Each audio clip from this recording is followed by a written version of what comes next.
El bajo todavía retumbaba a través de las paredes cuando sonó el disparo. Por una fracción de segundo, nadie se movió. Entonces vinieron los gritos. Lo que comenzó como una típica fiesta universitaria un viernes por la noche en Columbus, Georgia, terminaría con una joven muerta en el piso de un baño, un rifle humeante y una pregunta que perseguiría a los investigadores durante meses. ¿Fue esto asesinato a sangre fría o algo completamente distinto? 25 de octubre de 2014. La dirección era 5346 Armour Road, una modesta casa de una planta en un tranquilo vecindario de Columbus. En el interior, aproximadamente 20 adolescentes y adultos jóvenes se habían reunido para lo que debería haber sido una noche sin incidentes de música, baile y juerga juvenil. Entre ellos estaba Livy Lewis, una joven de 18 años con una sonrisa contagiosa y toda la vida por delante. Pero alguien más estaba también en esa fiesta, alguien cuyos celos habían estado creciendo durante semanas, alguien que había traído un rifle. La llamada al 911 llegó a las 11:47 p.m. La operadora apenas podía distinguir las palabras a través del caos de fondo. Gente gritando, llorando, el sonido inconfundible del pánico. «Le han disparado», tartamudeó una voz masculina. «Hay sangre por todas partes. Apresúrense, por favor». Cuando los agentes de la policía de Columbus llegaron a la escena apenas minutos después, encontraron una fiesta transformada en una escena del crimen. Los adolescentes estaban de pie en el césped, algunos llorando, otros en estado de shock, muchos con las manos en alto, sin saber si eran testigos o sospechosos. Adentro, la música se había apagado, pero la atmósfera era eléctrica de miedo. En el baño, los agentes encontraron a Livy Lewis. Le habían disparado en el pecho a quemarropa. A pesar de la rápida llegada de los servicios médicos de emergencia, no hubo nada que pudieran hacer. Fue declarada muerta en el lugar. Y de pie cerca, sin intentar huir, estaba Shakeria Slack, de 25 años. Lo que sucedió después se convertiría en la base de uno de los casos penales más intensamente escrutados de Columbus, Georgia. Shakeria Slack no huyó, no escondió el arma, no se declaró inocente. «Yo fui», le dijo al primer oficial que se le acercó. «Le disparé». Para la mayoría de los detectives, una confesión en la escena parecería el final de la investigación. Pero para el detective Marcus Williams del Departamento de Policía de Columbus, esto era solo el comienzo. Porque nada en este caso resultaría ser simple. El detective Williams llevaba 12 años en el departamento y había trabajado docenas de homicidios. Sabía que las confesiones inmediatas, aunque valiosas, no siempre contaban la historia completa. Mientras caminaba por la casa de Armour Road esa noche, documentando cuidadosamente la escena, comenzó a percibir la complejidad que yacía bajo la superficie. El rifle, un arma calibre .22, fue encontrado en el piso del baño. Se recuperaron casquillos de bala cerca del cuerpo de Livy. Pero fueron las declaraciones de los testigos las que inmediatamente complicaron la narrativa. Algunos dijeron haber oído discutir antes del disparo. Otros afirmaron que sucedió de repente, sin advertencia. Varios testigos dijeron que Shakeria había estado actuando de forma extraña toda la noche, siguiendo a Livy de habitación en habitación con una intensidad que incomodaba a la gente. No dejaba de mirar a Livy, diría más tarde un testigo a los investigadores, como si estuviera vigilando cada uno de sus movimientos. ¿Pero por qué? ¿Qué llevaría a una mujer de 25 años a llevar un rifle a una fiesta y dispararle a una chica de 18 años que apenas conocía? La respuesta, descubrirían los investigadores, residía en una enredada red de relaciones, disputas en redes sociales y unos celos tan consumidores que finalmente resultarían fatales. En las horas posteriores a la muerte de Livy, el detective Williams y su equipo comenzaron el meticuloso proceso de entrevistar a los testigos. Lo que surgió fue una imagen de dos mujeres cuyas vidas se habían entrelazado peligrosamente a través de un hombre llamado Daquan Wright. Daquan tenía 23 años y había estado involucrado románticamente con ambas mujeres, aunque la naturaleza exacta y el momento de estas relaciones se convertirían en un punto de intensa investigación. Según múltiples testigos, Daquan había terminado recientemente su relación con Shakerria y había comenzado a ver a Libby. Para Shakerria, esto no era solo una ruptura. Era una traición que consumía sus pensamientos y dominaba su presencia en las redes sociales en las semanas previas al tiroteo. Los investigadores obtuvieron órdenes judiciales para acceder a los registros de Facebook, Instagram y mensajes de texto de Shakerria. Lo que encontraron pintaba un cuadro perturbador de obsesión creciente.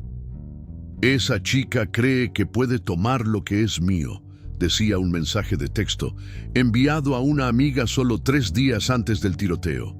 «Ella no sabe con quién se está metiendo». Otro mensaje, enviado la mañana del 25 de octubre, era aún más escalofriante. «Ya terminé de hablar. Esta noche va a aprender». Pero el rastro digital iba más allá. Los investigadores descubrieron que Shakerria había estado monitoreando obsesivamente las cuentas de redes sociales de Libby, revisando sus publicaciones múltiples veces al día, capturando pantallas de fotos y enviando mensajes amenazantes desde cuentas falsas. El nivel de vigilancia era sorprendente incluso para detectives experimentados. El detective Williams trajo a la detective Sarah Chen, una especialista en delitos cibernéticos y forense digital. Juntos, comenzaron a mapear la relación digital entre las dos mujeres. Lo que encontraron sugería premeditación. Esto no fue un crimen pasional en el sentido tradicional. Testificaría más tarde la detective Chen. Esto fue calculado. Ella sabía dónde estaría Libby esa noche, sabía quién estaría allí, y trajo un rifle. Una de las preguntas críticas que los investigadores necesitaban responder era cómo obtuvo Shakerria el rifle. Georgia tiene leyes de armas relativamente permisivas, pero un rifle calibre .22 en una fiesta era lo suficientemente inusual como para justificar una investigación. A través de entrevistas con la familia y amigos de Shakerria, los detectives se enteraron de que el rifle pertenecía a su tío, quien guardaba varias armas de fuego en su casa, donde Shakerria se había estado quedando. Según el tío, había notado que faltaba el rifle ese mismo día, pero asumió que otro miembro de la familia lo había tomado prestado para practicar tiro al blanco, una actividad familiar común los fines de semana. «Nunca pensé que Shakerria lo tomaría», dijo el tío a los investigadores, visiblemente afectado. «Ella nunca mostró interés en las armas antes, nunca preguntó por ellas, nunca quiso ir a disparar con nosotros». Pero las imágenes de seguridad de una gasolinera cerca de la casa del tío contaban una historia diferente. Las imágenes, con fecha y hora a las 6:43 p.m. del 25 de octubre, mostraban a Shakerria cargando algo largo y envuelto en una manta en el asiento trasero de su coche. Los investigadores que mejoraron las imágenes pudieron ver claramente la silueta de un rifle. Estas imágenes se volvieron cruciales para el caso de la fiscalía porque establecían que Shakerria había tomado el arma horas antes de que comenzara la fiesta. Había conducido con ella en su coche. Se había detenido en un restaurante de comida rápida. Incluso había llenado el tanque de gasolina.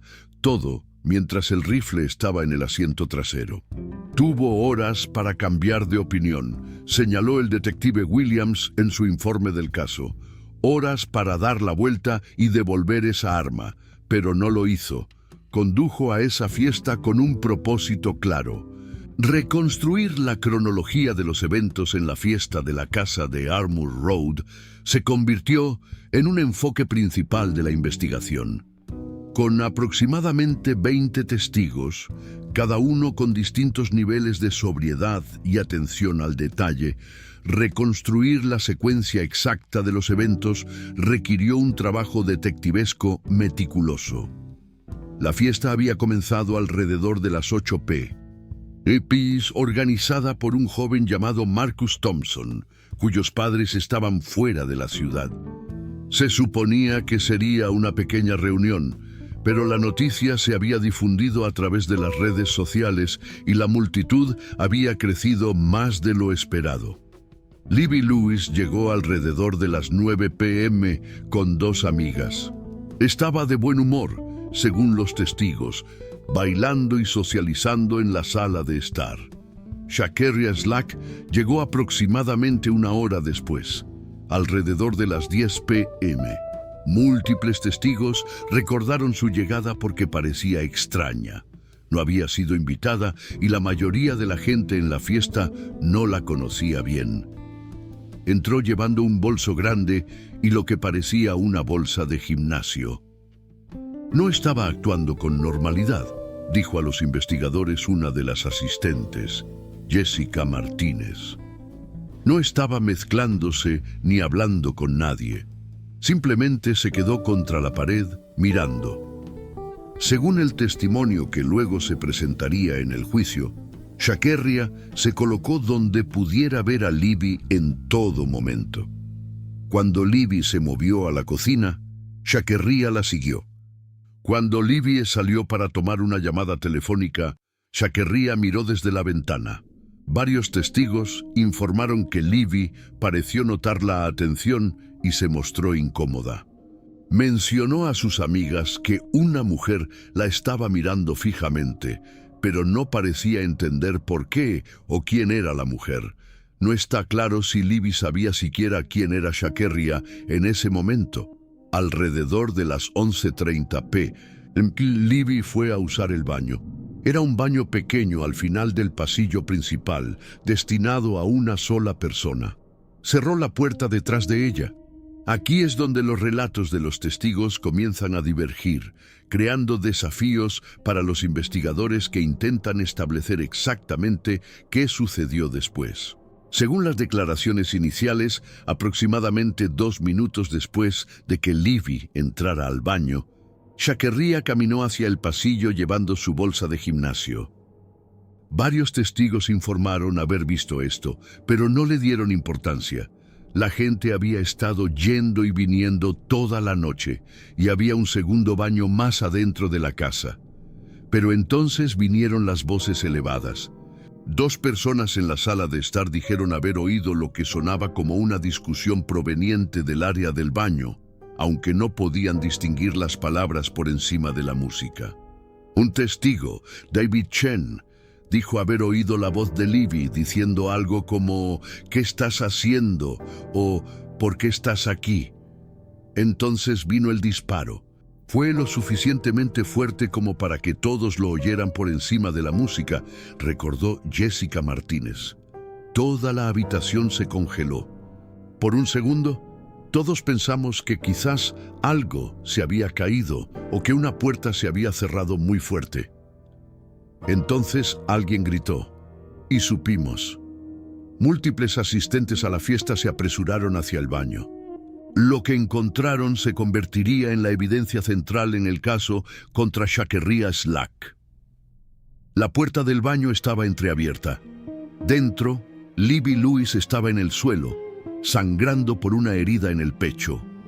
Shakeria Slack estaba de pie sobre ella, todavía sosteniendo el rifle. La pequeña habitación olía a pólvora. La sangre se extendía por el suelo de baldosas. «¡Suéltalo!», gritó alguien. Pero Shakeria no parecía oírlos. Según los testigos, parecía estar en estado de shock, mirando hacia abajo lo que había hecho. Marcus Thompson, el anfitrión de la fiesta, arrebató el rifle de las manos de Shakeria mientras otra persona llamaba al 911. Shakeria no se resistió. Se desplomó contra la pared y se deslizó hasta quedar sentada en el suelo, todavía mirando el cuerpo de Libby. Cuando la policía llegó 4 minutos después, Transeúntes bien intencionados, pero sin entrenamiento, habían intentado dar primeros auxilios a Libby, contaminando inadvertidamente la escena del crimen. Los investigadores más tarde tendrían que documentar cuidadosamente qué evidencia de sangre era original del tiroteo y cuál había sido alterada por los intentos de rescate. Shakerria Slack fue arrestada en el lugar y transportada al Departamento de Policía de Columbus para ser interrogada. El detective Williams le informó de sus derechos Miranda, los cuales ella reconoció entender. Lo que siguió fue un interrogatorio de 5 horas que se volvería central tanto para las estrategias de la Fiscalía como de la defensa. La entrevista fue grabada, como es procedimiento estándar. Durante la primera hora, Shakerria permaneció en gran parte en silencio, respondiendo a las preguntas con 1 o 2 palabras. Confirmó su identidad, reconoció que había estado en la fiesta y admitió que había traído el rifle. Pero cuando el detective Williams le preguntó por qué había traído el arma, la actitud de Shakerria cambió. Se volvió animada, enojada, defensiva. «Ella me lo quitó a mí», dijo Shakerria, con lágrimas corriendo por su rostro. «Ella ni siquiera lo conocía y simplemente me lo quitó, como si yo no fuera nada». El detective Williams presionó para obtener más detalles. ¿Cómo sabía Shakerria que Libby estaría en la fiesta?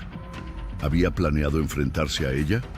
«Solo quería hablar con ella», insistió Shakerria. «Solo quería que entendiera que Daquan era mío. Se suponía que íbamos a volver. Ella estaba arruinándolo todo». Pero cuando se le preguntó específicamente sobre entrar al baño y dispararle a Libby, la historia de Shakerria se volvió menos clara. Afirmó que no recordaba haber entrado al baño. Dijo que el arma simplemente se disparó, pero no pudo explicar cómo o por qué. «No quise hacerle daño», repitió Shakerria múltiples veces. «Solo quería que lo dejara en paz, solo quería asustarla». El detective Williams, con experiencia en interrogar a sospechosos, notó las inconsistencias.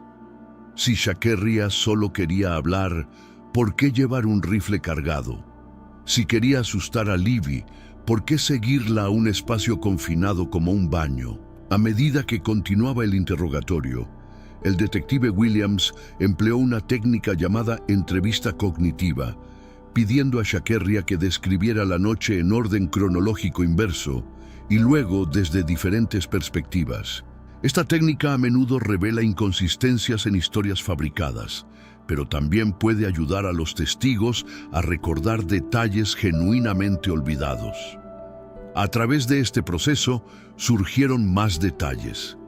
Shakerria admitió que había estado vigilando las redes sociales de Libby durante semanas. Reconoció haber pasado en coche por la casa de Libby en múltiples ocasiones. Confesó haber creado cuentas falsas en redes sociales para enviar mensajes amenazantes. Quería que tuviera miedo, admitió Shakerria. Quería que supiera que no podía simplemente venir a mi vida y quitarlo todo. Pero el momento más crucial del interrogatorio llegó alrededor de las 3 a.m., cuando el detective Williams le preguntó directamente a Shakerria: «¿Fuiste a esa fiesta con la intención de dispararle a Libby Lewis?». La respuesta de Shakerria sería analizada por abogados, psicólogos y debatida por los jurados. Después de una larga pausa, dijo: «Quería que sufriera como yo estaba sufriendo. Quería que supiera lo que se sentía perderlo todo». No era una admisión directa de asesinato premeditado, pero estaba lo suficientemente cerca para dar a los fiscales lo que necesitaban. En los días y semanas posteriores a la muerte de Libby, la oficina del fiscal de distrito del condado de Muscogee comenzó a construir su caso contra Shakerria Slack. La fiscal principal, Amanda Richardson, sabía que aunque tenían una confesión y una causa clara de muerte, asegurar una condena por asesinato, particularmente una condena por asesinato en primer grado, requeriría probar la premeditación y la malicia premeditada. La teoría de la fiscalía era sencilla. Shakerria Slack se había obsesionado con Livy Lewis debido a los celos por su interés romántico mutuo en Daquan Wright. Esta obsesión había escalado durante varias semanas, culminando en un plan premeditado para confrontar y matar a Livy en la fiesta del 25 de octubre. Para probar esta teoría, Richardson reunió una convincente variedad de pruebas. Primero estaba el rastro digital. Cientos de publicaciones en redes sociales, mensajes de texto y consultas en motores de búsqueda que documentaban la creciente fijación de Shakerria en Livy. El análisis forense del teléfono de Shakerria reveló que había buscado el nombre de Livy en Google 47 veces en las 2 semanas previas al tiroteo. También había buscado la dirección donde se celebraría la fiesta 3 días antes del evento. Segundo, estaba el testimonio de amigos y conocidos que describieron el comportamiento cada vez más errático de Shakerria en las semanas previas al tiroteo. Múltiples testigos informaron que Shakerria se había vuelto retraída, paranoica y abiertamente amenazante hacia la chica que me robó a mi hombre. Tercero, y quizás lo más condenatorio, era la prueba de que Shakerria había tomado el rifle horas antes de la fiesta y lo había mantenido en su vehículo mientras realizaba sus actividades diarias. Esto, argumentaría la fiscalía, demostraba una clara premeditación. No había agarrado el arma en un momento de pasión, había planeado traerlo. Pero Richardson sabía que la defensa probablemente argumentaría a favor de un cargo menor, quizás asesinato en segundo grado u homicidio voluntario, alegando que el tiroteo fue el resultado de una pasión repentina en lugar de una intención premeditada. Para contrarrestar esto, necesitaba establecer una cronología clara que mostrara que Shakerria tuvo múltiples oportunidades para cambiar de rumbo, pero eligió no hacerlo. El defensor público Michael Torres fue asignado para representar a Shakerria Slack. Torres era un abogado defensor veterano con 15 años de experiencia e inmediatamente reconoció los desafíos que enfrentaba su clienta. La confesión, la evidencia física y el testimonio de los testigos apuntaban a la culpabilidad. Su trabajo no era probar la inocencia, sino salvar a su clienta del castigo más severo posible. La estrategia de Torres se centró en 3 argumentos clave. Primero, reconocería que Shakerria le disparó a Livy, pero argumentaría que no fue un asesinato premeditado. En cambio, lo caracterizaría como un crimen pasional, el acto impulsivo de una mujer llevada a la locura temporal por los celos y la angustia emocional. Segundo, Torres planeaba presentar evidencia de los problemas de salud mental de Shakerria. Evaluaciones psicológicas ordenadas por el tribunal revelaron que Shakerria tenía un historial de depresión y ansiedad exacerbado por dificultades en sus relaciones. Torres argumentaría que estos problemas de salud mental afectaron su juicio y contribuyeron al tiroteo.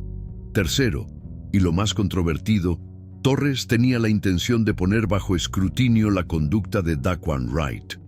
Sin excusar las acciones de Shakerria, Torres argumentaría que Daquan había incurrido en un comportamiento manipulador, enfrentando a ambas mujeres y creando una situación volátil que finalmente explotó.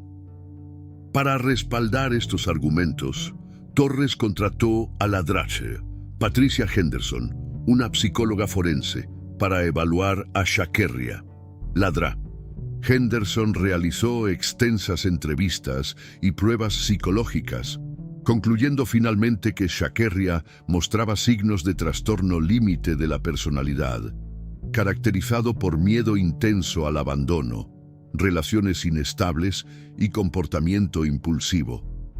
Si bien la ciudad de Slack era legalmente cuerda en el momento del tiroteo, decía el informe de la doctora Tracy Henderson, su estado psicológico estaba significativamente comprometido por sentimientos de abandono, rechazo y celos.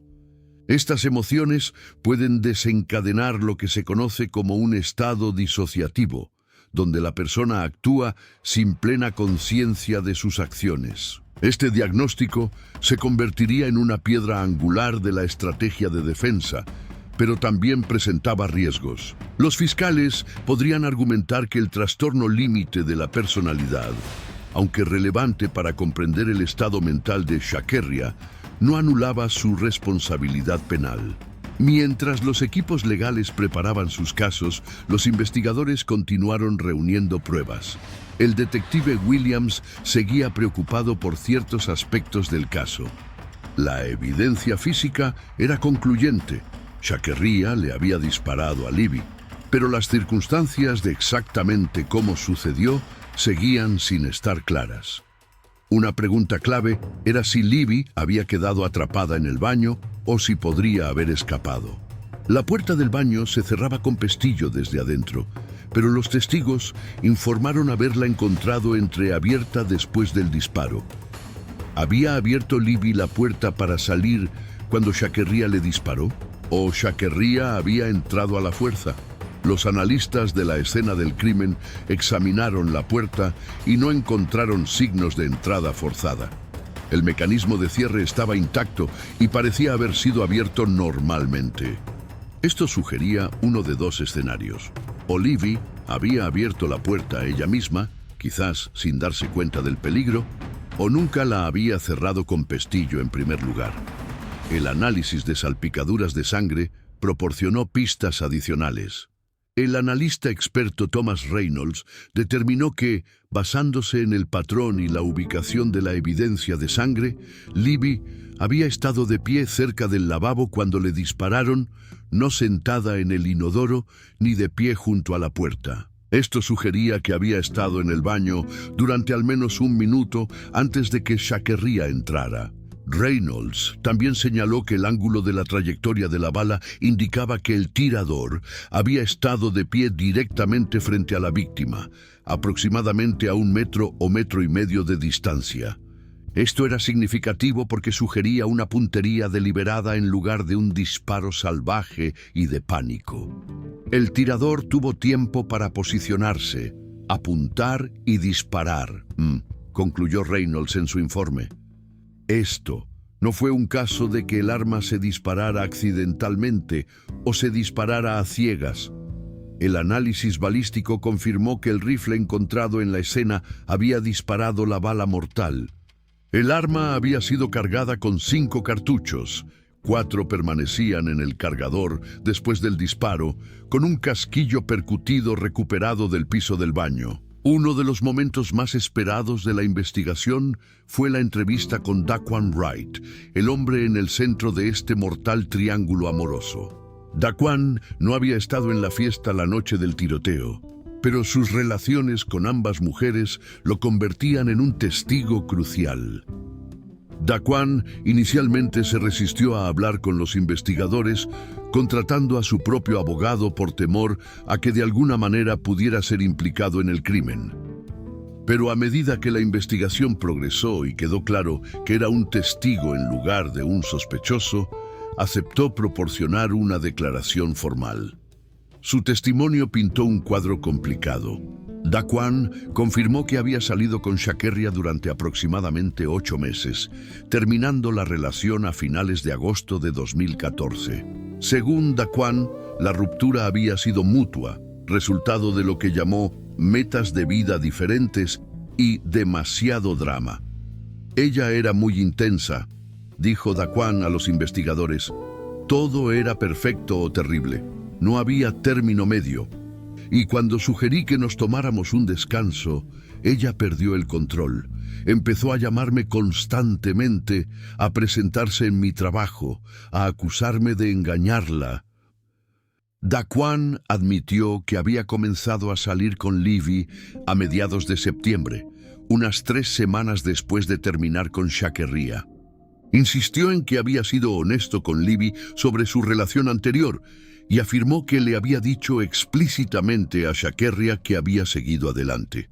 Pero los mensajes de texto recuperados del teléfono de Daquan contaban una historia más ambigua.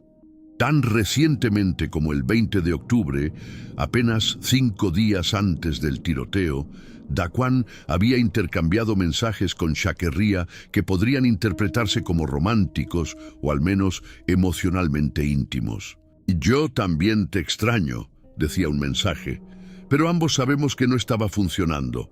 Otro mensaje es enviado tarde en la noche: «Siempre serás especial para mí, pero tenemos que seguir adelante con nuestras vidas». El abogado defensor Torres argumentaría más tarde que estos mensajes dieron a Chakerría una falsa esperanza de que la reconciliación era posible, exacerbando su agitación emocional cuando veía a Daquan con Libby en las redes sociales. Daquan también reveló que Chakerría lo había contactado múltiples veces en las semanas previas al tiroteo, a veces rogándole que la aceptara de nuevo, otras veces acusándolo enojado de traición. El 23 de octubre, 2 días antes del tiroteo, Chakerría le había enviado un mensaje particularmente preocupante. «Tú y esa niñita se arrepentirán de lo que me hicieron». Cuando se le preguntó si había tomado esto como una amenaza, Daquan admitió que debería haberlo hecho, pero no fue así. «Pensé que solo se estaba desahogando», dijo. «Nunca pensé que realmente haría algo». El 2 de marzo de 2015, 4 meses después de la muerte de Libby Lewis, comenzó el juicio de Chakerría Slack en el Tribunal Superior del Condado de Muskogee. La sala del tribunal estaba llena de medios de comunicación, familiares y curiosos, atraídos por la naturaleza sensacional del caso. Presidiendo el juicio estaba el juez Robert Martínez, un jurista veterano conocido por dirigir un tribunal estricto. El jurado estaba compuesto por 7 mujeres y 5 hombres, con edades comprendidas entre los 24 y los 67 años, representando una muestra representativa de la diversa población del condado de Muskogee. En su declaración de apertura, la fiscal Amanda Richardson expuso el caso del Estado con precisión fiscal. «Esto no fue un crimen pasional», dijo al jurado. «Esto fue asesinato a sangre fría y premeditado. La acusada no simplemente perdió el control en un momento de rabia. Planeó esto, tomó un rifle de la casa de su tío, condujo a una fiesta donde sabía que Libby Lewis estaría, siguió a Libby a un baño y le disparó en el pecho a quemarropa». Richardson repasó la cronología con el jurado, enfatizando cada punto en el que Chakerría podría haberse echado atrás, pero no lo hizo. «Tuvo horas para cambiar de opinión», dijo Richardson. «Horas para devolver esa arma.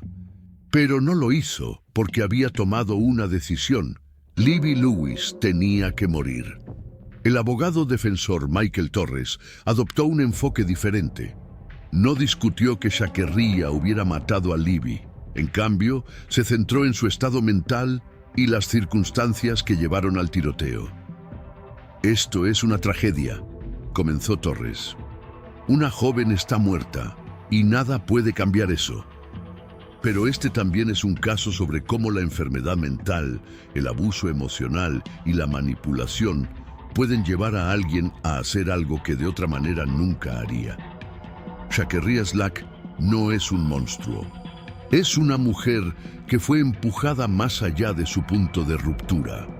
Torres describió las luchas de Chakerría con la salud mental, su tumultuosa relación con Daquan Wright y la devastación emocional que experimentó cuando esa relación terminó. «Lo que Chakerría hizo estuvo mal», reconoció. «Pero no fue asesinato premeditado. Fue el acto impulsivo de una mujer profundamente perturbada en medio de una crisis psicológica». Durante las siguientes 2 semanas, la fiscal Richardson construyó metódicamente su caso. Llamó a más de 30 testigos, cada uno añadiendo otra pieza al rompecabezas de lo que sucedió el 25 de octubre de 2014. Los investigadores de la escena del crimen testificaron sobre la evidencia física, describiendo los patrones de salpicaduras de sangre, la trayectoria de la bala y la posición del cuerpo de Libby. Su testimonio estableció que el tiroteo había ocurrido de una manera consistente, con una puntería deliberada en lugar de una descarga accidental. El médico forense, Dr. Robert Pearson, proporcionó un testimonio detallado sobre la causa de la muerte. Libby había muerto por una sola herida de bala en el pecho. La bala había entrado justo debajo de su clavícula, viajó a través de su cavidad torácica y se alojó en su columna vertebral. La muerte habría ocurrido en cuestión de minutos debido a una hemorragia interna masiva. ¿Podría haber sobrevivido si hubiera recibido atención médica inmediata?, preguntó Richardson. Es posible, pero poco probable, respondió el doctor C. Pearson. El daño fue catastrófico. Incluso con cirugía de trauma inmediata, sus posibilidades de supervivencia habrían sido inferiores al 20%. Varios asistentes a la fiesta testificaron sobre lo que presenciaron esa noche.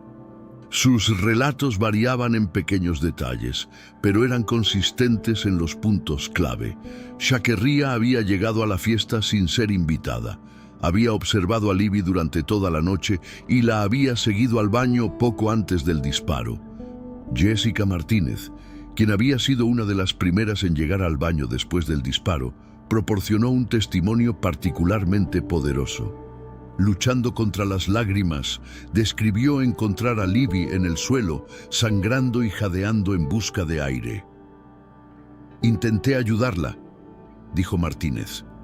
«Intenté detener la hemorragia, pero había tanta sangre».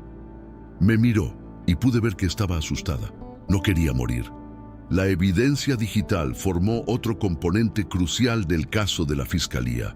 Un analista forense guió al jurado a través de la actividad en redes sociales de Shakerria, mensajes de texto y búsquedas en Internet en las semanas previas al tiroteo. El efecto acumulativo era escalofriante, un retrato de una obsesión creciente y una rabia apenas contenida. Buscó la dirección de Libby 4 veces, testificó el analista. Buscó la ubicación de la fiesta. Incluso buscó cómo hacer desaparecer a alguien el 22 de octubre, 3 días antes del tiroteo. Quizás lo más dañino fue el testimonio de la amiga de Shakerria, Tamara Jackson, quien reveló que Shakerria había hablado de confrontar a Libby en los días previos a la fiesta. Dijo que Libby necesitaba aprender una lección, testificó Jackson a regañadientes. Dijo que Libby pensaba que podía tomar lo que quisiera, pero que estaba equivocada. ¿Dijo algo sobre violencia?, preguntó Richardson. Directamente no, admitió Jackson, pero dijo que Libby se arrepentiría de meterse con ella. En ese momento pensé que solo se refería a que se pelearían o algo así. Nunca pensé. Su voz se apagó mientras miraba a Shakerria sentada en la mesa de la defensa. Michael Torres sabía que enfrentaba una batalla cuesta arriba.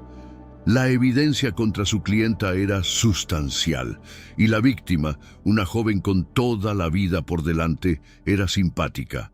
Pero Torres había construido su carrera defendiendo casos difíciles y abordó este con precisión estratégica. Su primer testigo importante fue la DRA, Patricia Henderson, la psicóloga forense que había evaluado a Shakerria. La DRA, Henderson, testificó sobre el historial de salud mental de Shakerria, incluyendo diagnósticos de depresión, ansiedad y trastorno límite de la personalidad. Las personas con trastorno límite de la personalidad a menudo experimentan un miedo intenso al abandono, explicó la doctora Henderson al jurado.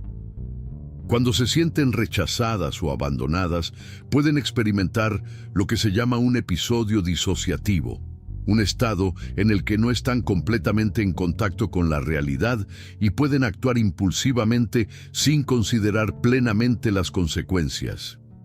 Torres profundizó. En su opinión profesional, ¿estaba la célula Slack experimentando tal episodio la noche del 25 de octubre? Según mi evaluación y las circunstancias descritas, sí, Creo que estaba en un estado mental significativamente alterado, respondió la doctora Henderson. Pero en el contrainterrogatorio, la fiscal Richardson desafió esta evaluación. Drasta Henderson, tener trastorno límite de la personalidad significa que alguien no puede planificar sus acciones. No, admitió la doctora Henderson. Significa que no pueden distinguir el bien del mal. No. Significa que no pueden ser considerados responsables de sus crímenes. La doctora Henderson hizo una pausa. No necesariamente, Etono. La defensa también llamó a testigos de carácter que testificaron sobre la naturaleza generalmente pacífica de Sha'Carri antes del tiroteo. Amigos y familiares la describieron como amable, generosa y no violenta. Alguien que amaba a los niños y era voluntaria en un refugio de animales local. Ella era la última persona de la que esperaría algo así, testificó su tía. Dresta no es quien es ella. Pero quizás la estrategia más controvertida de la defensa fue poner bajo escrutinio el comportamiento de Daquan Wright.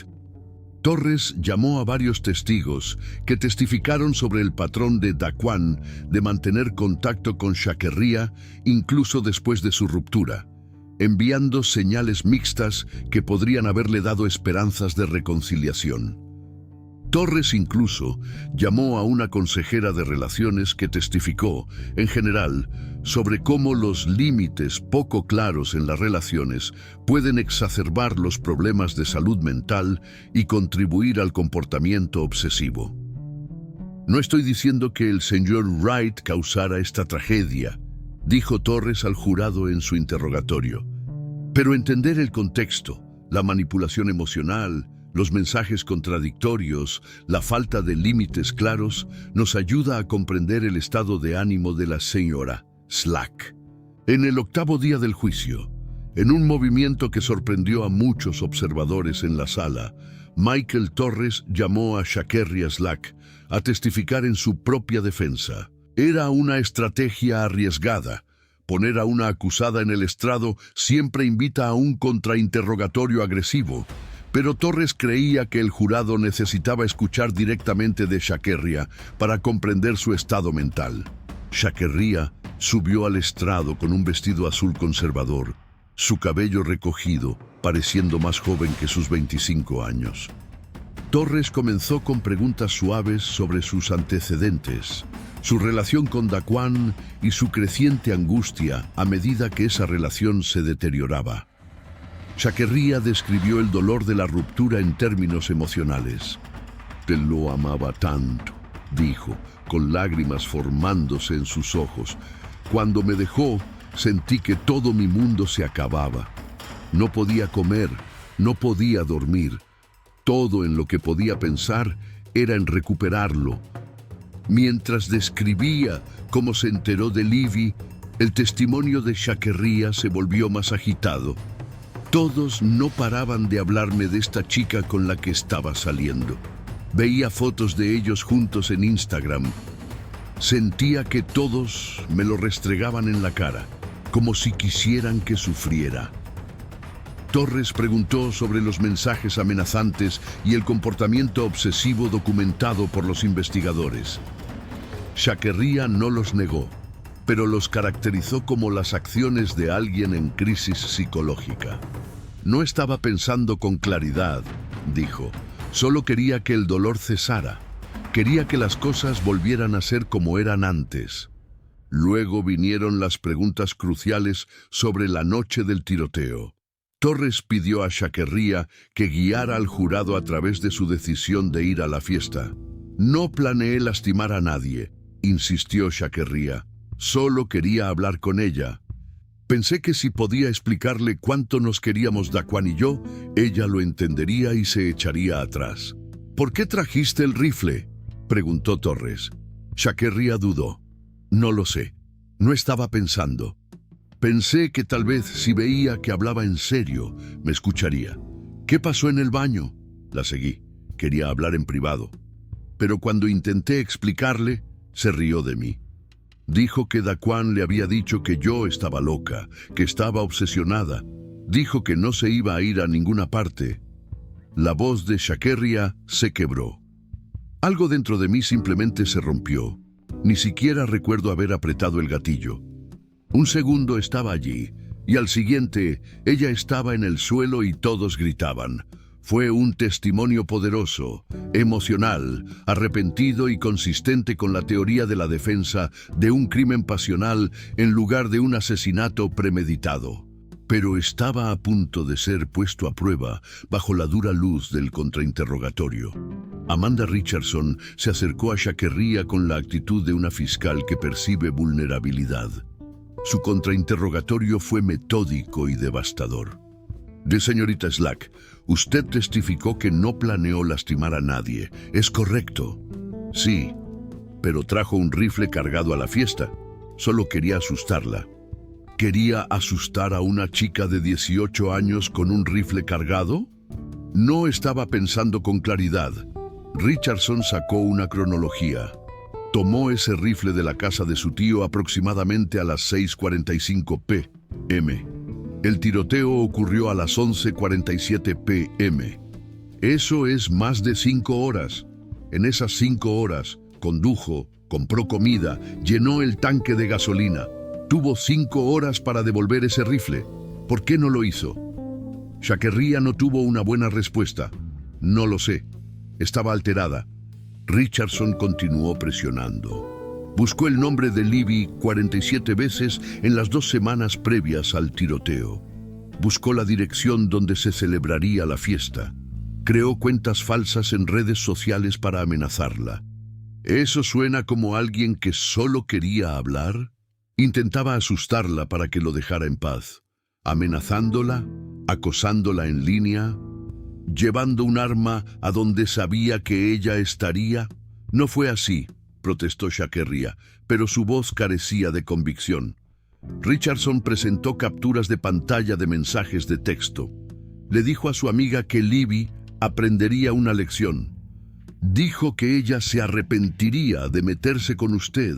¿Qué quiso decir con eso? Solo me estaba desahogando. No quise decir que le haría daño, pero le hizo daño, ¿verdad? La mató. Fue un accidente. ¿Un accidente? La siguió a un baño. Se paró a 1 metro o 1,5 metros de ella, levantó el rifle, apuntó a su pecho y apretó el gatillo. ¿Dónde está el accidente en esa secuencia de eventos? Shakerria comenzó a llorar. No quería que esto sucediera. Pero hizo que sucediera, ¿verdad? Trajo un arma. La siguió. Le disparó. Todas esas fueron elecciones que hizo, ¿no? No estaba pensando en Libby Lewis, ¿verdad? Estaba pensando en usted misma, en su dolor, en sus celos. Y decidió que si no podía tener a Daquan Wright, nadie más podría tampoco.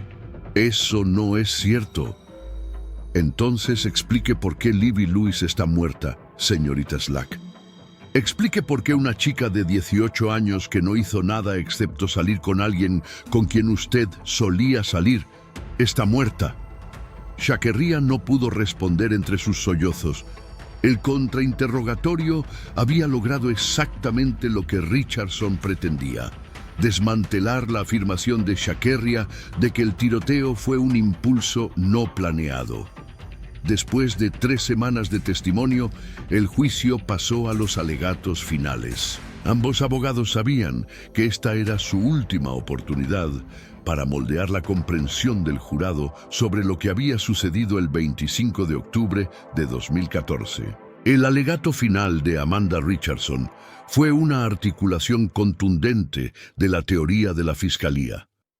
Miembros del jurado, durante las últimas 3 semanas, han escuchado el testimonio de docenas de testigos, revisado cientos de piezas de evidencia y visto de primera mano las devastadoras consecuencias de las acciones de la acusada. Ahora deben responder una pregunta: ¿fue esto asesinato? Richardson repasó la evidencia metódicamente.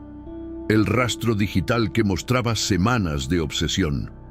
Los testigos que vieron a Shakerria tomar el rifle horas antes de la fiesta. El comportamiento de acoso en la propia fiesta. el acto deliberado de seguir a Livie al baño. La defensa quiere que crean que esto fue un acto impulsivo, una pérdida momentánea de control, pero la evidencia cuenta una historia diferente. Esto fue planeado, esto fue calculado, esto fue asesinato. Richardson abordó el testimonio de salud mental directamente. Sí, la señora Slack estaba alterada. Sí, estaba pasando por una agitación emocional. Pero millones de personas experimentan angustia amorosa, rechazo y celos todos los días.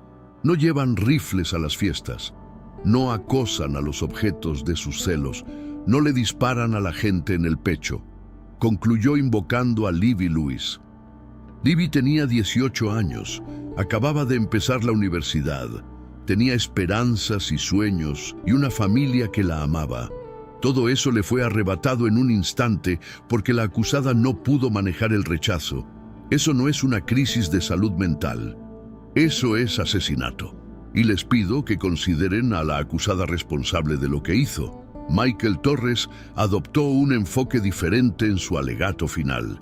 Reconoció la tragedia mientras enfatizaba el contexto y el estado mental de Shakerria. Este caso es una tragedia en todos los sentidos de la palabra, comenzó Torres. Livie Lewis está muerta y nada de lo que hagamos aquí la traerá de vuelta. Pero este juicio no se trata solo de asignar culpas. Se trata de entender cómo y por qué ocurrió esta tragedia. Torres repasó con el jurado el historial de salud mental de Shakerria, su vulnerabilidad al abandono y la presión psicológica que experimentó cuando su relación se desintegró. La fiscalía quiere que vean esto como un simple caso de celos y venganza, pero la psicología humana nunca es tan simple. Shakerria Slack es una mujer que sufría de serios problemas de salud mental. Cuando esos problemas chocaron con la devastación emocional de perder a alguien que amaba, los resultados fueron catastróficos. Torres argumentó que, si bien Shakerria era responsable de sus acciones, estas provenían de una enfermedad mental y una crisis emocional en lugar de una intención maliciosa. Esto no fue asesinato. Esto fue una tragedia nacida de una enfermedad mental, mal juicio y circunstancias que se salieron de control. Pidió al jurado que considerara un cargo menor, asesinato en segundo grado u homicidio voluntario, que reconociera la culpabilidad de Shakerria, mientras reconocía las circunstancias atenuantes. El jurado comenzó las deliberaciones el 23 de marzo de 2015. Durante los siguientes 3 días, revisaron cuidadosamente la evidencia, reconsideraron los testimonios y debatieron la pregunta crucial: ¿fue esto asesinato premeditado o algo menos? Las deliberaciones fueron supuestamente intensas. Algunos jurados estaban convencidos desde el principio de que las acciones de Shakerria constituían asesinato en primer grado. Otros sentían que la evidencia de salud mental justificaba la consideración de un cargo menor. El jurado envió varias notas al juez Martínez, pidiendo aclaraciones sobre las definiciones legales de premeditación y malicia premeditada. En la tarde del 26 de marzo, después de 11 horas de deliberación repartidas en 3 días, el jurado notificó a la Corte que habían llegado a un veredicto. La sala del tribunal estaba llena mientras el juez Martínez se preparaba para recibir el veredicto. Shakerria Slack estaba sentada en la mesa de la defensa entre sus abogados, con las manos fuertemente entrelazadas frente a ella. Detrás de la mesa de la fiscalía, la familia de Livie Lewis permanecía en silencio estoico, preparándose para el resultado que habían esperado meses escuchar. ¿Ha llegado el jurado a un veredicto?, preguntó el juez Martínez. Así es, su señoría, respondió el portavoz del jurado. ¿Qué decís? El portavoz se puso de pie. En el caso del estado de Georgia contra Shakerria Slack, por el cargo de asesinato con malicia, la encontramos culpable. La sala del tribunal estalló. La madre de Livie se derrumbó en llanto. Chakerría dejó caer la cabeza entre las manos, sus hombros sacudiéndose con sollozos. El juez Martínez golpeó con el mazo pidiendo orden. El jurado había encontrado a Chakerría culpable de asesinato con malicia, el equivalente en Georgia del asesinato en primer grado. Al hacerlo, habían rechazado los argumentos de la defensa sobre enfermedad mental y crimen pasional, concluyendo en cambio que Chakerría había actuado con premeditación e intención maliciosa. El veredicto conllevaba una sentencia automática, cadena perpetua.